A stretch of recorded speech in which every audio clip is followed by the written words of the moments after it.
karvanê da Amerîkî gihişte, avahiya diplomatîka Omanê yalî Romayê. Demek berîniha danûstandinên navbera heyetên Îran û Amerîkayê bi mazvaniya Omanê li mala balyozê vî vêlatî li Romayê dest pê kir.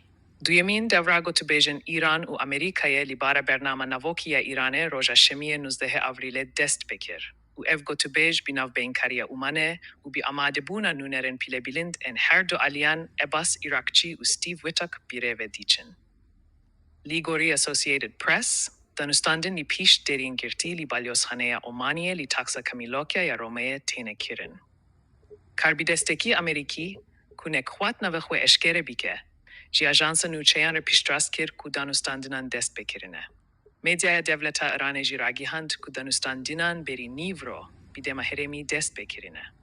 Ligori agahiyan, mijara serekeya van gotûbêjan li ser sînordarkirina zenginkirina uranyomê ya Îranê û berfîrehkirina gihandîna ajansa navnetewî ya enerjiya atome bo navendên navokî yên Îranê ye.